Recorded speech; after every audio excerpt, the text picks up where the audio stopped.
It had been a long, tedious day at the Hazbin Hotel.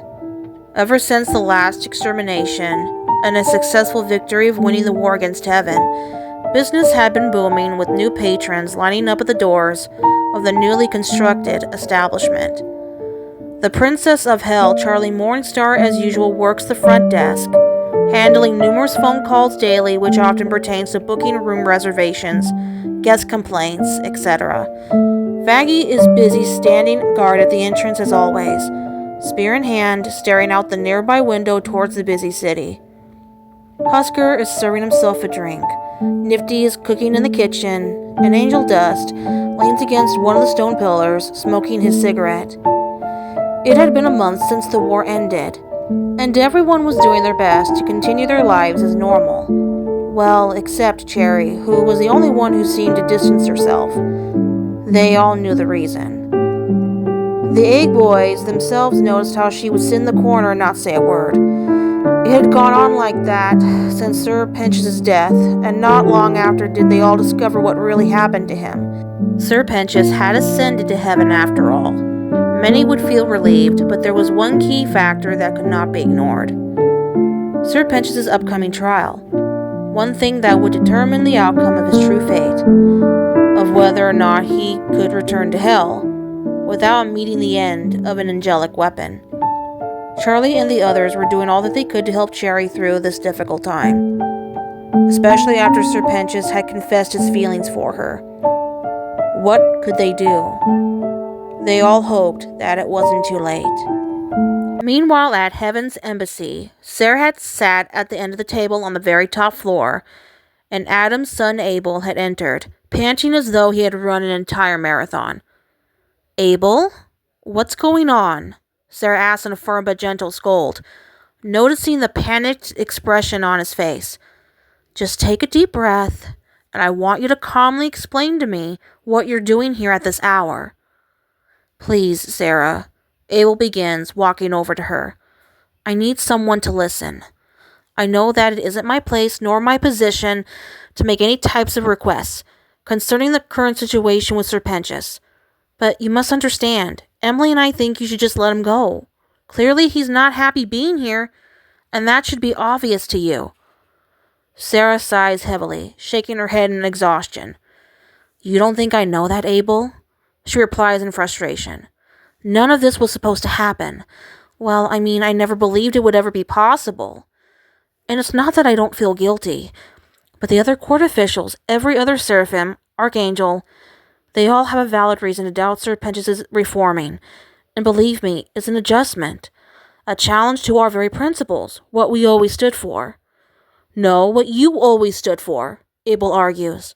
"Sarah, all due respect, I never followed my father's beliefs, because that's not who I am. It's not what I fought for all my life. I'm not like my father, Sarah." "Of course you're not your father, Abel," Sarah says, her tone softening, her expression still unwavering. "I never said you had to be, did I? You always saw the good in even the darkest, ugliest, and peculiar things, because you always felt like ones such as Sir Pentious are misunderstood. Is that correct?" "Precisely. We hate things we don't understand because we've been stuck doing things the same way for thousands of years," Abel says strongly, without thinking for a moment through some soul's own actions, even when they make a bad choice. Sometimes it's because they were trying to do what they thought was right. And it's not always for a selfish reason, Sarah, that would benefit them. Sir Pentious sacrificed himself to save his friends and the woman he fell in love with. Is that not enough for you to see that he isn't the same as he was before?" Sarah had stood from her chair, her back turned and arms crossed. She ponders for a moment, exhaling sharply. Sarah couldn't deny the facts as they are. She wouldn't be able to win that argument. "Abel, I turned a blind eye, turned my back on your father's transgressions, thinking they were necessary, that they were what was required to protect our home," she says in hesitation. "And I'll admit that I was wrong. I can't erase undue years of pain and damage I caused. But I assure you, the decision I made, I hope moving forward, gives everyone, especially to the princess, and her hotel patrons some sense of justice. What kind of decision? Abel asked curiously, taking off his hat and tilting his head to the side. That I cannot tell you, not as of now, but I can promise you that I will when the time is right. Sarah responds, then placing her hand on Abel's shoulder as she spun in his direction. You need to trust me, Abel. Anything we discuss cannot leave this room. Ever. You especially cannot talk to Emily about it. Well, why not? It is for your safety and hers. Sarah then leads him over to the door. You are suggesting I make a recommendation to the rest of the council that we make a peace treaty and offer some sort of deal with the royal family? Yes, I think it would be good for everyone. Well, I'll speak with them, but I can't guarantee that they will consider this proposition. Now, Abel, go to bed. You're going to need plenty of rest for tomorrow. What's tomorrow, Sarah? The next meeting with the council, and Lute will be present. I can only imagine how that will go. You really want me to attend? This was your idea, Abel. They should hear it from you. Thank you, Sarah. That means a lot. With that, Abel left, and Sarah smiled sadly, waving goodbye before going over to the window, looking down at Sir Pentius in the courtyard with Emily. She really cares for him, Sarah mutters under her breath. She draws the curtains shut. The sun eventually sets, and come early the next day, Abel stands in front of the council to speak. I appreciate you all being here, he says, and I'm sure that Sarah has filled you in on the details. Does anyone here have any questions? The other seraphims and archangels, including Lucifer's own brothers, exchange mixed glances, whispering and muttering amongst themselves. Then a familiar face steps out into the light.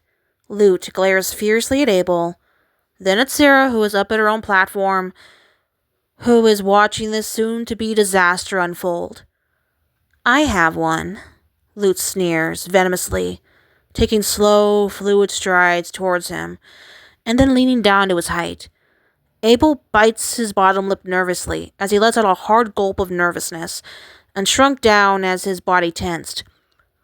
Why would you suggest to us that we make any sort of deal with an inferior species who had killed one of our own? The same type of disgusting, putrid scum that killed your own father.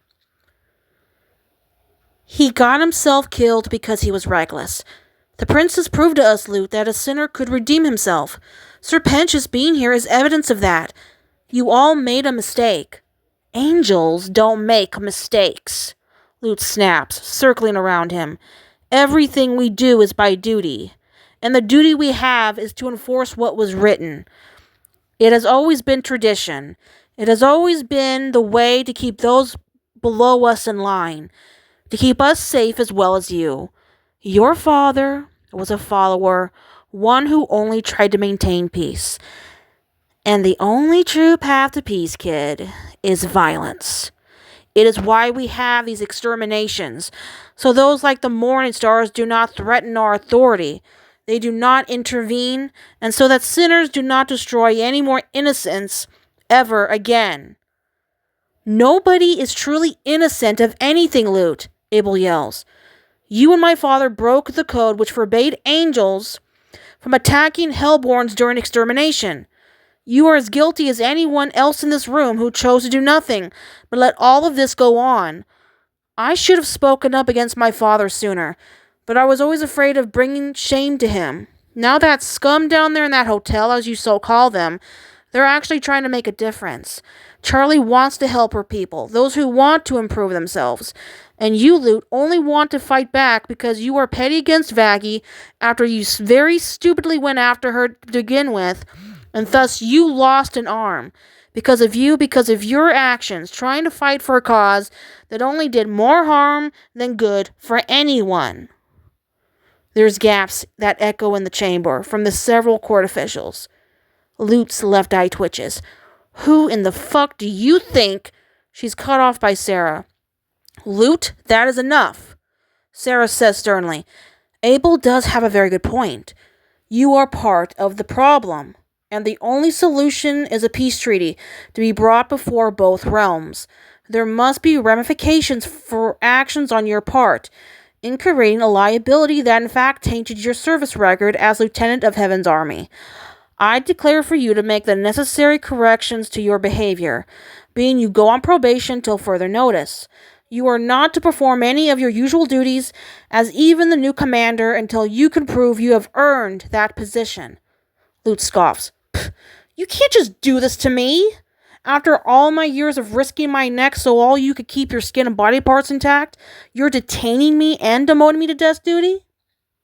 And possibly house arrest, if you wish to be held in contempt for your outburst. Sarah chimes in. May give you time to reflect on your life choices, so I suggest you exercise your right to remain silent, unless you wish for me to arrange mandatory sensitivity training as well as anger management sessions twice a week for an entire year. Lute is fuming, clenching her fist tightly. Sarah waves her hand dismissively, keeping it cool and collected. You are dismissed.